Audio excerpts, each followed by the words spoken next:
Hello all, welcome back to our channel. So students, ఈ వీడియోలో మనము తెలుగుకి సంబంధించిన సెమ్ 3 యొక్క సబ్జెక్ట్ ఇంపార్టెంట్ క్వశ్చన్స్, అసలు ఎలా చదువుకోవాలి, ఏమేమి చదువుకోవాలి, ఇంపార్టెంట్ క్వశ్చన్స్ ఏంటి, చాలామంది టెన్షన్ పడుతున్నారు. సో వాళ్ళందరి కోసం ఈ వీడియో డెడికేట్ అనమాట.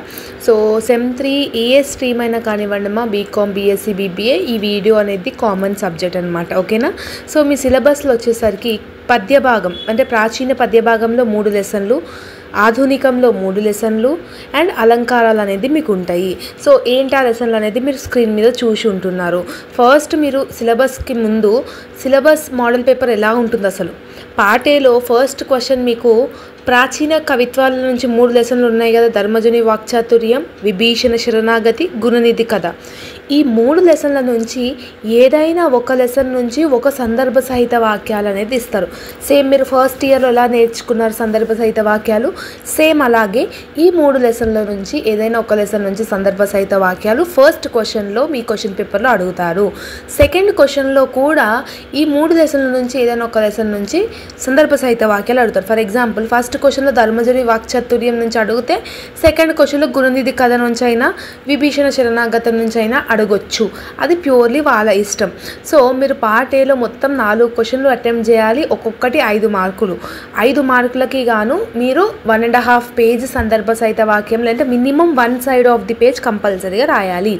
థర్డ్ క్వశ్చన్ ఎక్కడి నుంచి వస్తుంది అంటే, ఆధునికంలో 3 లెసన్లు ఉన్నాయి కదా, రైతు ప్రశస్తి, గురుదక్షిణ, గుడిసెలు కాలిపోతున్నాయి. ఈ 3 లెసన్లకేని ఏదైనా ఒక లెసన్లకేని ఒక సందర్భ సహిత వాక్యాలు థర్డ్ క్వశ్చన్లో అడుగుతాడు. కంపల్సరీ ఇదే ఫార్మాట్ ఉంటుంది. మీరు సందర్భ సహిత వాక్యాలు 6 లెసన్ల నుంచి నేర్చుకుంటే పార్ట్ ఏ 20 మార్కులు మీ చేతిలో ఉంటాయి. ఓకేనా? సో థర్డ్ క్వశ్చన్ ఎలా అయితే ఆధునిక కవిత్వం నుంచి అడిగాడో, ఫోర్త్ క్వశ్చన్ కూడా ఆధునిక కవిత్వం నుంచే అడుగుతాడు. ఓకే? సో ఫిఫ్త్ క్వశ్చన్ కవి పరిచయం అడగొచ్చు. అంటే మనకు ఏవైతే ఉన్న లెసన్స్, ధర్మజుని వాక్చాతుర్యం కానీ, గుణనిధి కథ కానీ, రైతు ప్రశస్తి కానీ, ఉన్న 6 లెసన్లలో 6 కవులలో ఏదైనా ఒక కవి గురించి అడుగుతాడు. ఆ కవి గురించి మీరు గొప్పగా రాయాలి. ఆయన ఎప్పుడు పుట్టిండు, ఎప్పుడు చనిపోయారు, ఏమేమి కథలు రాశారు, అతని రచనలు ఏవి, ఏమేమి బిరుదులు ఉన్నాయి, అసలు ఆయన గొప్పతనం ఏంటి అనేది రాయాలి. ఇది ఒక 5 మార్క్స్ క్వశ్చన్ అడిగే ఛాన్స్ అనేది ఉంది. 5th క్వశ్చన్లో అదే అడుగుతాడు. 6th క్వశ్చన్లో ఏదైనా ఒక షార్ట్ క్వశ్చన్ అడుగుతాడు. ఉన్న 6 లెసన్ల నుంచి ఏదైనా ఒక లెసన్ నుంచి షార్ట్ క్వశ్చన్ అడిగేస్తాడు 6th క్వశ్చన్లో. సో ఇది పార్ట్ ఏ. పార్ట్ ఏలో మీరు ఏవైనా 4 నేర్చుకోండి. Okay? Part below 7th question పద్యాలు వస్తాయి, ప్రతిపదార్థాలు రాయాలి. అవునా? సో ధర్మజుని వాక్చాతుర్యం నుంచి, గుణనిధి నుంచి అడుగుతాడు. 8th క్వశ్చన్ ప్రాచీన కవిత్వం నుంచి 2 ఎస్ఏలు అడుగుతాడు. 9th క్వశ్చన్ ఆధునిక కవిత్వం నుంచి 2 ఎస్ఏ క్వశ్చన్లు అడుగుతాడు, ఏదైనా ఒకటి రాయొచ్చు. 10th క్వశ్చన్లో అలంకారాలు అడుగుతాడు. అలంకారంలో మీకు శబ్దాలంకారాలు, అర్ధాలంకారాలు ఉంటాయి. సో ఇప్పుడు మీకు స్క్రీన్ మీద ఏవైతే చూపిస్తున్నానో అవన్నీ మీకు ఇంపార్టెంట్ సందర్భ సహిత వాక్యాలు అనమాట. అంటే పార్ట్ ఏలో ఎవరైతే సందర్భ సహిత వాక్యాలు నేర్చుకుంటున్నారో, సో నా టిప్ ఏం చెప్తున్నానంటే, పార్ట్ ఏలో మీరు 4 క్వశ్చన్లు అటెంప్ట్ చేయాలి కదరా. సో 4 క్వశ్చన్లో కవి పరిచయం అనేది ప్యూర్లీ ఆప్షనల్ అనమాట. అంటే మీరు ఓన్గా రాసేయచ్చు, ఏ కవి గురించి అయితే గొప్పగా రాసేసేయచ్చు. ఓకేనా? అండ్ షార్ట్ క్వశ్చన్కి వచ్చేసరికి మీరు ఎట్లాగో లాంగ్ క్వశ్చన్ నేర్చుకుంటారు కాబట్టి ఆ ఒక్క లెసన్ మీద కొంచెం ఏమైనా మీకు అవగాహన అనేది ఉంటుంది. సో ఇక్కడ నేర్చుకోవడం అంటే ఏంటి, లెసన్లు ఆన్సర్లు నేర్చుకోవడం అంటే ఏంటి, జస్ట్ మీరు సమ్మరీలు నేర్చుకోవాలి.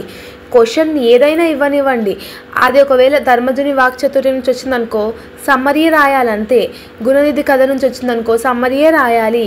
రైతు ప్రశస్తి, గురుదక్షిణ, ఏ లెసన్ నుంచి క్వశ్చన్ వచ్చినా కూడా మీరు రాయాల్సింది మాత్రం సమ్మరీయే. ఏ క్వశ్చన్కైనా కూడా ఒకటే ఆన్సరు. ఓకేనా? సో ఇంకొకటి, మీరు ఈ తెలుగుది ఏదైతే ఉందో సబ్జెక్టు ఆన్సర్లు మీరు ఓన్గా రాయొచ్చు. ఫర్ ఎగ్జాంపుల్ గుణనిధి కథ ఎలా ఉంది, ఫస్ట్ ఆ కథ మొత్తం మనం వింటాం, లెసన్ మొత్తం చదువుతాం. ఓకే, ఈ స్టోరీ ఇలా ఉందనేసి ఆ స్టోరీ ఎవరు రచించిన కవి గురించి కొంచెం నేర్చుకొని, ఇలా ఇలా జరిగిందంట, ఇక్కడ ఇది అయ్యింది, ఇక్కడ ఈ శివుడి గురించి ఇలా చెప్పినారు అనేసి మీరు ఓన్గా రాసేసేయాలి. బుక్లో ఉన్నట్టు ప్రిపేర్ అవ్వాల్సిన అవసరం లేదు.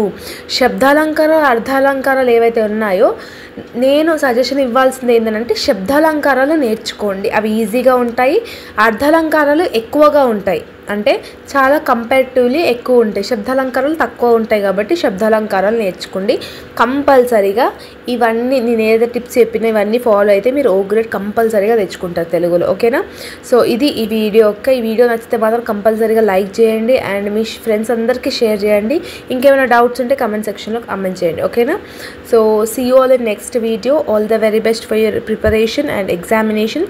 థ్యాంక్ యూ సో మచ్ మా.